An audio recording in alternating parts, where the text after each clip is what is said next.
Bé, en primer lloc, no podíem començar aquesta setmana d'altra manera que destacant l'èxit rotund de la manifestació de Madrid, aquestes 120.000 persones que es van aplegar a Madrid, i una vegada més ens vam trobar independentistes colze a colze sense preguntar-nos uns als altres què votàvem o de quina ideologia érem. Ens hem trobat no independentistes també que estan pel dret a votar i per tant pel dret a l'autodeterminació, i persones d'arreu de l'Estat que comparteixen que defensar el dret a l'autodeterminació és bàsic per garantir la democràcia. Per tant, aquest desig compartit i aquesta idea de que l'autodeterminació és un dret. I davant què ens hem trobat? Doncs ens hem trobat el Partit Popular, que el mateix dia ja es va anticipar la manifestació i va dir que si ell governés la prohibiria. Ens sembla gravíssim que es torni a posar en dubte drets democràtics essencials, com és el dret a manifestació. Ens hem trobat un PSOE que a través del president Pedro Sánchez hi va dir que si ells governen mai hi haurà independència a Catalunya. Per tant, ens trobem una altra conculcació evident de dret democràtic essencial, com és el dret que tenen els ciutadans a través del seu vot de decidir els governs i la forma de govern. I sobre algunes apreciacions que s'han fet sobre la manifestació intentem no fer el ridícul, perquè algú ha volgut explicar la democràcia espanyola pel fet que ens poguéssim manifestar, quan és justament el contrari. Quan hi ha manifestacions, precisament el que es posa sobre la taula és que hi ha necessitats de lluita, que hi ha qüestions que lamentablement encara s'han de defensar. Quan les dones i molts homes sortim al carrer el 8 de març, això no implica que estigui garantit el que significa el patriarcat o que estiguin assolides totes les fites feministes, sinó vol dir precisament que tenim molts reptes encara, i quan els joves surten al carrer per protestar contra el canvi climàtic i per demanar accions concretes per millorar la salut del planeta, evidentment no vol dir que això estigui garantit, sinó que precisament és una lluita que cal fer. Per tant, que no ens expliqui que manifestar-se és precisament una bona salut democràtica, sinó que ens hauria de fer reflexionar que algú vulgui defensar precisament que la salut democràtica d'un estat és garantir drets democràtics essencials que haurien d'estar fora de qualsevol discussió. Insistir que quan el PSOE i el PP continuen sense escoltar, continuen sense donar respostes efectives al que estem plantejant, paralitzen la política espanyola. El bloqueig és no escoltar Catalunya, és no resoldre els problemes polítics amb eines polítiques. Catalunya no és cap problema, Catalunya és la solució i l'eina per trobar aquesta solució és l'autodeterminació. A Junts per Cat, a Junts per Catalunya, com hem fet sempre, ens comprometem a respectar, a defensar i a reconèixer tot allò que decideixi la societat catalana, tant si ens agrada com no ens agrada. Això forma part d'aquesta defensa dels principis democràtics essencials. Hem dit sempre des de Junts per Catalunya que si la majoria de la societat catalana s'expressa a favor del dret a l'autodeterminació, a favor de la independència, ho respectem, ho promocionem i fem el que ens pertoca per tal de ser fidels i obedients a aquesta voluntat, i en canvi ens trobem a davant amb aquesta negació constant a allò que expressem els catalans a través de les urnes. Ens sembla molt curiós que el mateix president Pedro Sánchez, que diu que no hi haurà mai independència, vol dir que ja resol el tema del referèndum i que afaitant-se diumenge de bon matí ja va decidir pels milions de catalans i va dir que havien votat no. I per això, quan nosaltres diem autodeterminació o autodeterminació, també estem dient democràcia o democràcia, i també des d'aquí s'entén l'èxit de la convocatòria de Madrid, perquè també persones arreu de l'Estat veuen com està en perill la democràcia a l'Estat espanyol. Dir que el nostre discurs, el que fem a Catalunya, és el mateix que farem a l'Estat espanyol, el mateix que vam fer a Madrid i el mateix que fem arreu del món. Dir-vos precisament que aquesta setmana passada vam escoltar les veus de la consellera Artadi i de la diputada Aurora Madaula a la seu de Nacions Unides a Nova York, defensant precisament els drets de les dones i posant com a exemple la conculcació de drets d'aquelles dones que pateixen exili o presó, que el vicepresident d'aquest Parlament i membre de Junts per Catalunya, diputat de Junts per Catalunya, Josep Costa, ha estat a Finlàndia i ara mateix és al Quebec, amb el Bloc Quebecois també, explicant i internacionalitzant el que és el que ens està passant a casa nostra i les respostes polítiques que oferim. I jo mateix vaig ser a Ginebra, a la seu de Nacions Unides, acompanyant el Centre UNESCO de Catalunya, explicant també aquesta conculcació de drets, parlant específicament dels que pateixen els nostres presos polítics a Madrid. Finalment, recordar que aquesta setmana continua el judici farsa a Madrid, que continua jutjant-se allò que va fer de forma legítima i democràtica el govern de Catalunya, que la meitat està sent jutjat en aquest judici, que l'altra meitat continua a l'exili, que els delictes inventats de rebel·lió, sedició i malversació continuen sense ser provats, efectivament perquè no van existir, i per tant el que tocaria és l'anul·lació i en tot cas exigim l'absolució de totes les persones que estan sent jutjades. I ara, si voleu, estem a la vostra disposició.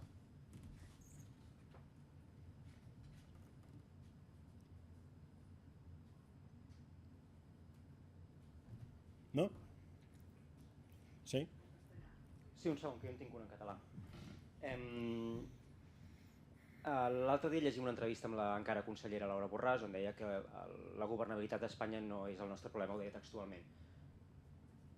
Permetin que els giri l'argument a veure com ho expliquen. És a dir, si vostès acaben de dir que no van a fer una política de bloqueig, una de les funcions més importants que tenen els parlamentaris és la de conformar un govern, com em poden explicar que sí que hauria de ser el seu problema en tant que parlamentaris? Vostès han d'incidir en la formació o no d'un govern.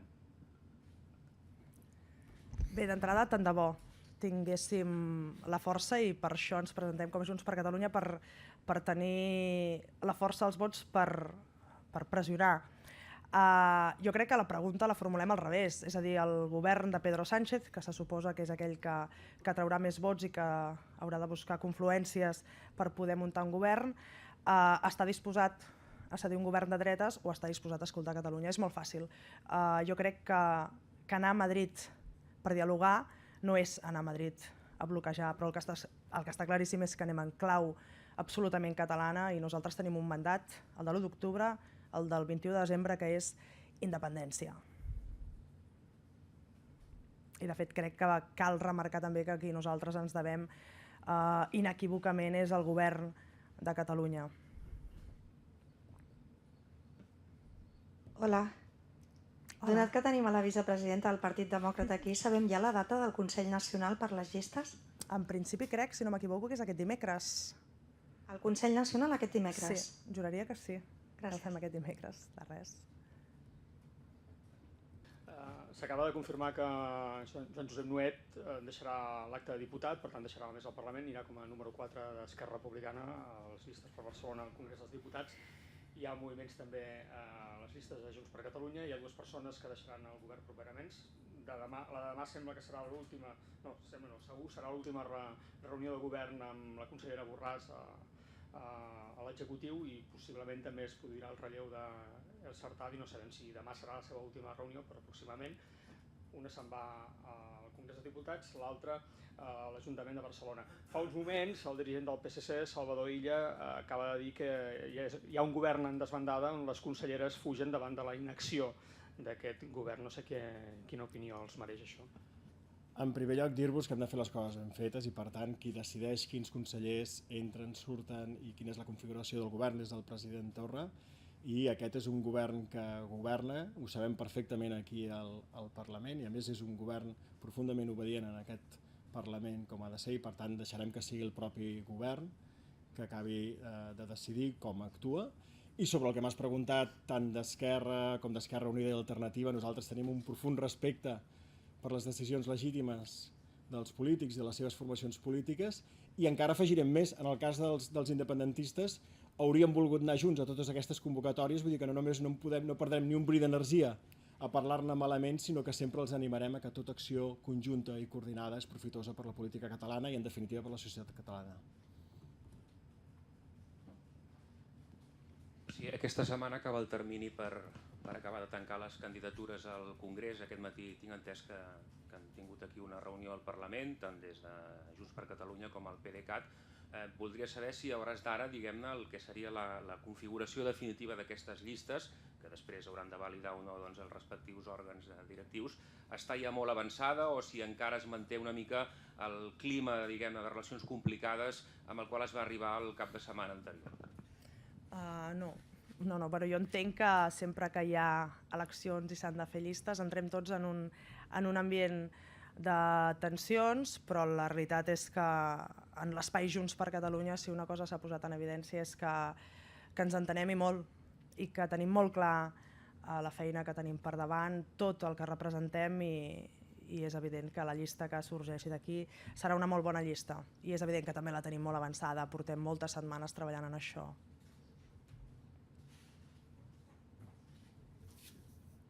D'acord. Yo quería preguntar en castellano. Estamos pendientes de la decisión de la Junta Electoral Central sobre el tema de los lazos. En principio se tiene que pronunciar hoy. ¿Qué pasará o cuál es la previsión en caso que ordene retirarlos?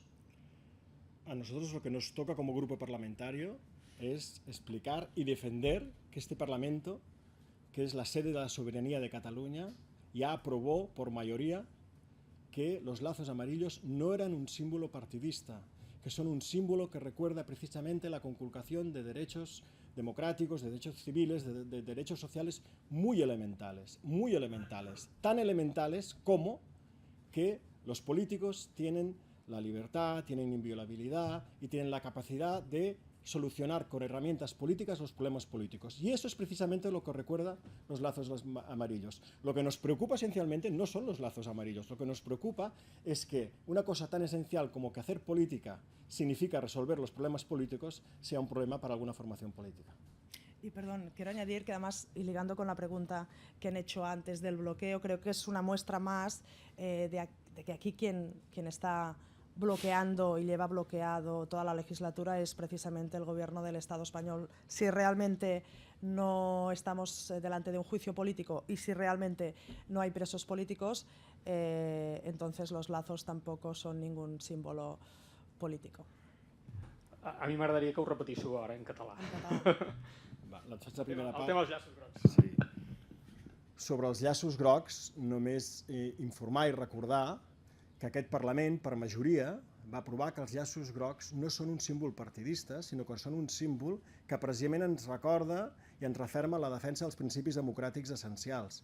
Per tant, creiem que el que fa el govern de Catalunya amb el president Torra al capdavant precisament és ser obedient i respectar les decisions d'aquest Parlament. Recordar que els llaços grocs precisament el que recorden és que hi ha polítics que en aquests moments són presos polítics per fer allò pel qual van estar triats i que el que ens hauria de preocupar és que hi hagin partits polítics que posin en dubte que els dirigents polítics facin allò que es van comprometre en unes eleccions i que, per cert, van validar les juntes electorals, el seu programa, les seves decisions, la configuració d'aquestes llistes. Relacionat amb això, el fet, per exemple, que l'Ajuntament de Barcelona hagi retirat el llaç groc de la façana vol dir que no està respectant les decisions d'aquest Parlament? Jo insisteixo que aquest Parlament, i incloent-hi el partit de l'alcaldessa o la formació política propera a l'alcaldessa, que en aquests moments governa a Barcelona, va votar que els llaços grocs no eren símbols partidistes. Insistiendo en castellano sobre esta idea, claro, es un poco, ¿no?, contradictorio. Ada Colau ha quitado su lazo, aunque se haya aprobado esto y su partido le haya apoyado, ¿no? Lo que haga o no haga Ada Colau sería interesante que se le preguntaran a Ada Colau o a su formación política. Por nuestra parte, desde Junts per Catalunya, siempre insistimos, pero por nosotros es un principio muy importante, la obediencia debida a los parlamentos, la obediencia debida a las mayorías que se producen en estos parlamentos, y en este sentido no tenemos ninguna duda porque el lazo amarillo fue afirmado y fue explicado y fue votado como un símbolo no partidista, como un símbolo de libertad, como un símbolo de democracia y evidentemente también como un símbolo de recuerdo de aquellas personas que están sufriendo prisión o exilio a causa de haberse comportado ejemplarmente en su tarea política. En qualsevol cas, el requeriment de la Junta Electoral Central va dirigit al president de la Generalitat i el pot alertar d'incórrer en responsabilitat penal. Com a Junts per Catalunya, que són el partit del president, nosaltres en aquest sentit donem el 100%, com no podia ser d'altra manera, al president Torra. Ens sembla que el que està fent és precisament defensar allò que fem en aquest Parlament i per tant el que està fent és defensar la sobirania d'aquest Parlament, però no oblidem-ho, essencialment està defensant principis democràtics essencials, que una mica el que ens hauria de preocupar és que continuem a un nivell P3 de democràcia. En clave estatal, ¿qué os parece el fichaje de Edmundo Val por parte de Ciudadanos? Bueno, me parece una muestra más de las ganas de bloquear que sí que tienen algunos. Moltes gràcies. Gràcies. Bon dia.